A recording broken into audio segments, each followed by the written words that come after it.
सदगुरु जोगी पीर धाम से समझेंगे कि गुरु कैसा बनाना चाहिए, गुरु में क्या ऐसी चीज़ें हैं जो होना परम आवश्यक है और क्या चीज़ें हैं जो नहीं होनी चाहिए।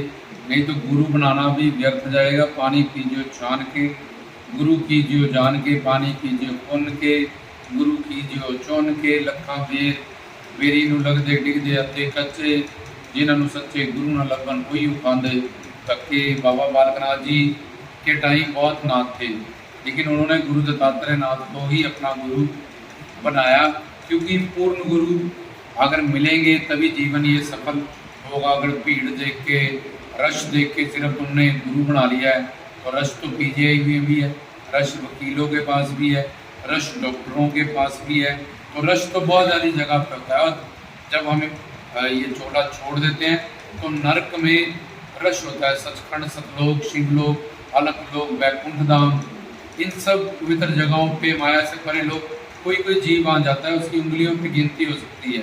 तो रश तो नरक, सिरातल, दुरातल, जिरातल, कबुंग, सबुंग, ये सब नरकों के नाम है।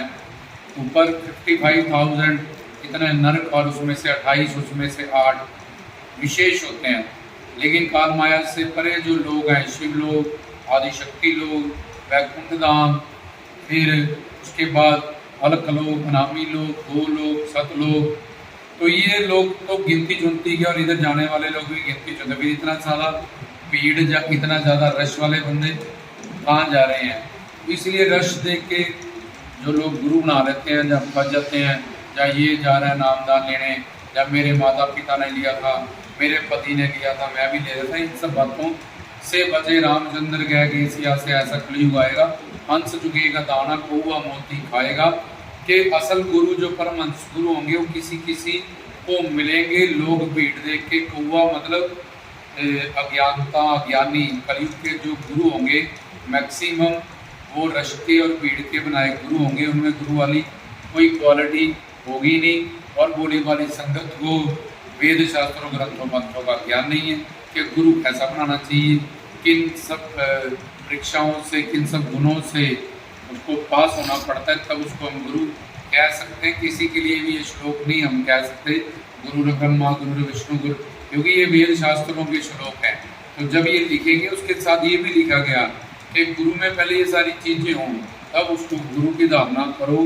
तो अब ये प्रश्न था कि गुरु कैसा बनाए, क्या गुरु में होना चाहिए। तो 2 विशेष गुण हैं, श्रोत्रियम प्लस ब्रह्मनिष्ठ। श्रोत्रियम का मतलब होता है कि जिसको सब वेद शास्त्रों, ग्रंथों का ज्ञान हो, और खुद को खो तुम्हें ना करा सके, ऐसा गुरु तुम्हारे काम नहीं आएगा। कोई डॉक्टर कितना लायक हो, तुम्हें दवाई ना दे, तुम्हारे काम का नहीं है। कोई वकील कितना लायक हो, तुम्हारा केस ना लड़े, तुम्हारे काम।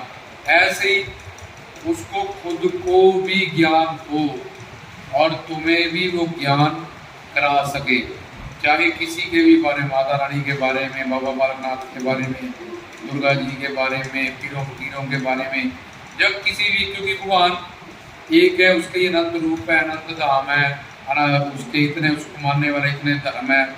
तो इसलिए उसको वो अगर पूर्ण है, श्रोत्रिय, ब्रह्मनिष्ठ है, 4 वेद, 6 शास्त्र, 18 पुराण, 108 उपनिषद, 27 स्मृतियाँ, वेद, पुराण, रामायण, जितने भी ग्रंथ है सब भगवान से ही जोड़ने वाले हमें। तो जब वो गुरु है तो उसको सबका ज्ञान होगा, सब ग्रंथों, पंथों का, प्लस उसको ज्ञान हो, उसने ज्ञान पढ़ लिया हो, पढ़ा हो, लेकिन रट्टा ज्ञान लगाया हो, उसके अंदर जो दिव्य बातें हैं, जो गुप्त भेद है, वो उसने ना जाना हो, और सिर्फ वो थ्योरी याद करके जब वहाँ से पढ़ के तुम्हें प्रवचन दे रहा है, तो वो भी तुम्हारे किसी काम आने वाला नहीं है।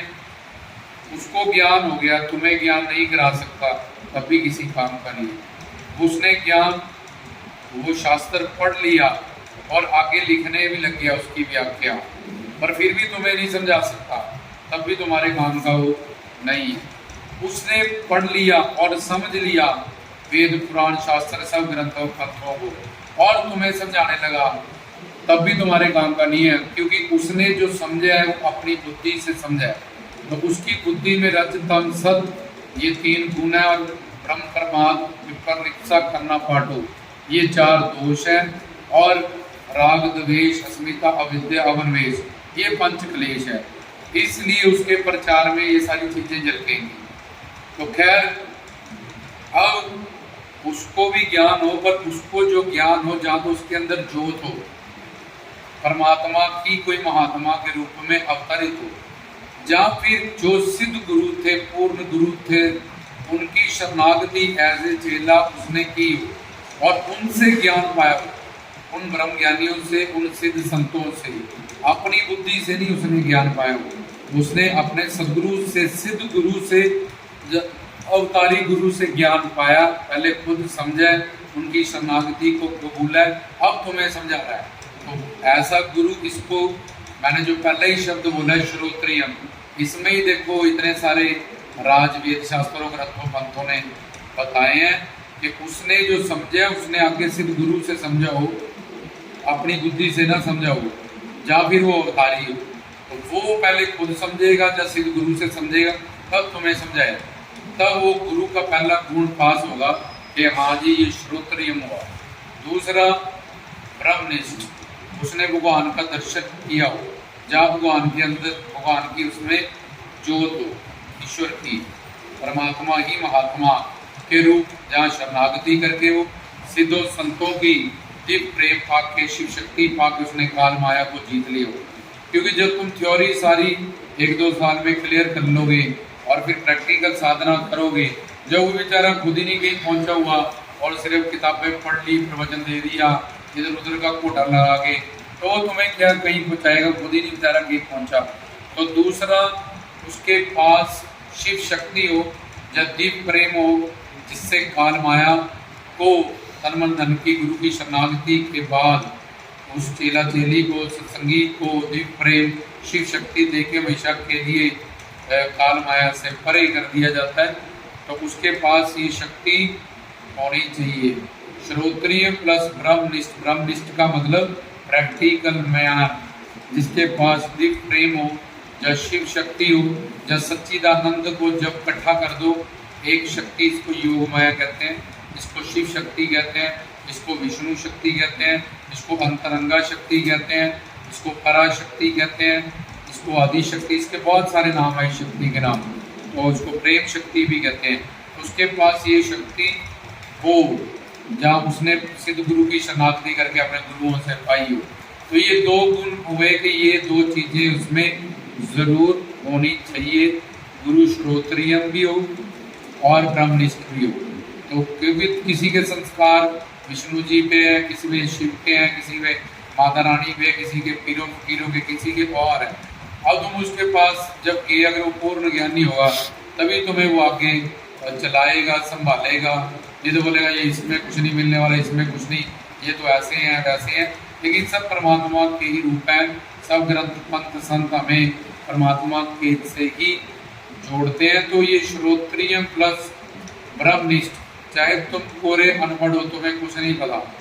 इंडिया के 99% जितने भी संत हैं सब कोरे अनपढ़ थे, लेकिन उनके पास रब्बी पढ़ाई थी, इसलिए दुनियावी पढ़ाई कि उनको जरूरत नहीं थी। दुनिया की पढ़ाई करने वाले सब उनके चेले, उनके चरणों में गिरते थे। तो ये 2 गुण होने चाहिए। अब क्या नहीं होना चाहिए, वो है माया के 3 गुण। पहला राजस, बस वो पैसा इकट्ठा करने की तरफ ही, जहाँ अपने इधर भी डेरा बनाओ, उधर भी बनाओ, उधर भी बनाओ, उधर भी बनाओ, किसी से मिलना तो है नहीं, बात करनी नहीं, बैठना नहीं, किसी चला चली को टाइम नहीं देना। तो बस इन राजस, अपनी कोठी, कारें, प्रॉपर्टियां, गाड़ियां, इन्हीं सब चीज़ों की, क्योंकि स्वामी जब गुरु उसको कहते हैं जो कुर्बानी करे, जो त्याग करे, जो व्यागी त्यागी हो, सन्यासी हो, मन से ना कि इकट्ठा करने वाले को, जोड़ने वाले को, कुर्बान करने वाले को, बांटने वाले को, इशावर करने वाले को, मन को विरागी त्यागी सन्यासी बनाने वालों को गुरु कहते हैं, उसको स्वामी कहा जाता है। तो उसमें राजस गुण ना होने तो अपनी प्रॉपर्टी बढ़ाने के, अपने रिश्तेदारों, घर परिवारों की 10 गाड़ियाँ ले लिया, कर ले, उसकी सर्विस कराया, वहाँ प्लाट ले आया, इसकी, वो तो ज्ञान सुनने गया बेचारा, ब्रह्म ज्ञान सुनने गया, तुमसे अपना जीवन कल्याण करने गया, वेद शास्त्रों ग्रंथों पर तुमने उनको वो इसी चक्कर में जिसमें संसार में वो निकल गया है, फिर उन्हीं सब चीज़ों में तुमने उनको धकेल दिया। तो खैर राजस गुण उसमें ना हो, ये तो ये शोहरत पाना, दौलत पाना, तो जैसे है जी मैंने एमसी बनना है, एमएलए बनना है, ये बनना है, मेरा इधर भी डोर है, मेरा तो मिलना तो किसी से है नहीं, किसी का दुख सुनना नहीं, बैठना नहीं, पैर छूने नहीं देने, पास जाने नहीं देना। तो ये राजस गुण नहीं होना चाहिए गुरु में। दूसरा सात्विक, उन देवी देवताओं की आराधना ना कराए जो काल माया के अंडर है। और तीसरा सामिक तामस, कई मिशनों में ऐसा होता कि तुम नशा पत्ता भी करते रहो और ये मीट शराब अंडों का सेवन भी करो और भक्ति भी करते रहे। ऐसे हर तामस व्यक्ति वस्तुओं से, निंदा चुगली से और दोष से और ये सब तामस व्यक्ति वस्तुओं से हमें वो रोके। ये तामस गुण भी उसमें नहीं होना चाहिए। और उसमें क्या नहीं होना चाहिए, ब्रह्म। वो सिर्फ शारीरिक के शरीर को सुख कैसे मिलेगा, सिर्फ इसका प्रचार ना करे, आत्मा का कल्याण कैसे होगा, ये उसका मेन उद्देश्य हुए। आत्मा, परमात्मा और संसार, जिसने ये तीन चीजें समझ ली उसको, उसने सब ग्रंथ पंथ संत सबको समझ लिया। और जिसने ये तीन चीजें नहीं समझी वो कुछ भी समझ ले, उसका ज्ञान कर्मकांडी ज्ञान है, या थ्योरेटिकल ज्ञान है, या कोटा ज्ञान है, या सियाणप ज्ञान है, वो कहीं भी आगे काम आने वाला नहीं है। क्योंकि ये तत्व ज्ञान नहीं है, ये मेन ज्ञान जो हमें प्राप्त करना है, जिस ज्ञान के बाद सारे ज्ञान ऑटोमेटिकली हमें हो जाते हैं। तो वो तत्व ज्ञान का प्रचार करे, ना कि ऊपर ऊपर की बातें करे, इधर उधर की दो लाइनें यहाँ से याद कर ली, वहाँ से कर ली, इसकी बुक पढ़ ली, उसकी पढ़ ली और एक लेक्चर बना के बोलने लगा। और तीसरा बार तो गुरु वाला बड़ा उसने स्वांग रचा रखा और लोगों को अट्रैक्ट करने के लिए, लेकिन अंदर कोई उसके पास दया, करुणा, कृपा, ये सब ऐसी कोई क्वालिटी जो मैंने पीछे बताई है वो ना हो। बाहरी जटाएं हों, चोले हों, 10-20 चेले युद्ध गिर्द हों, या सिक्योरिटी गार्ड्स हों, या और बड़ी सारा कुछ लोगों को अट्रैक्ट करने के लिए, अपनी तरफ प्रभावित करने के लिए आजकल कलयुग में लाखों लोग लगे हुए हैं। तो ये तीसरा दोष होता है।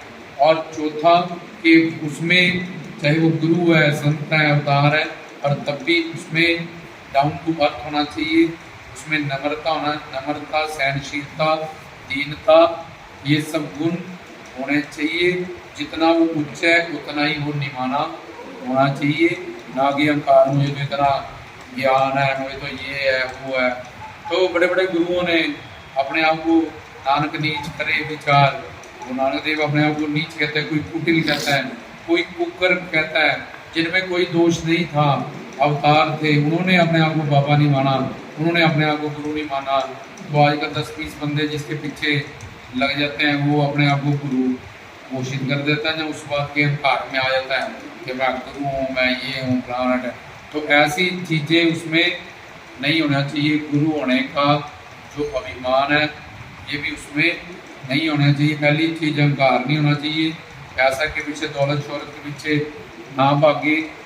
और फिर 3 गुण मैंने माया के तुम्हें बताए थे, ऐसे देवताओं की साधना ना करें, माया के अंडर है। तामस व्यक्ति वस्तुओं की परमिशन हमें इन सब चीज़ों से दूर करें। और फिर ये बताए आपको 4 दोष है जो उसमें कि शारीरिक प्रचार ही ना करें, सिर्फ आत्मा, परमात्मा और संसार, इसका थ्योरेटिकल और प्रैक्टिकली दोनों ज्ञान कराए। फिर उसके बाद बाहर की एक्टिंग ना हो, उसके अंदर अंदर क्वालिटी हो गुरु होने वाली, उसके साथ रह के उसके प्रवचनों से, उसके ज्ञान से बड़ी आसानी से हमें पता चल सकता है। और चौथा उसमें निमानगी होनी चाहिए, वो डाउन टू अर्थ होना चाहिए। ये था 7 चीज़ें जो उसमें नहीं होनी चाहिए, और वो थी 2 चीज़ें विशेष जो उसमें होनी चाहिए, तभी वो गुरु तुम्हारा कल्याण करेगा। नहीं तो उसके साथ जुड़ के तुम्हारा टाइम सिर्फ व्यर्थ होने वाला है और ज़िंदगी ऐसी तुम्हारे हाथों से चली जाएगी। इन बातों का ध्यान रखें, तभी गुरु धारणा करें, तभी गुरु की शरणागति को कबूलें, उनकी शरण में रहें। अगर तुम जितने भी श्रद्धालु हो, लेकिन अगर जहाँ तुम शरणागति कर रहे हो वो गुरु ही कच्चा है, या वो पाखंड, आडंबर, झूठ, प्रेम, ठगी में है, वो तुम्हें क्या देखे, इस बात का ध्यान रखें। जय बाबा।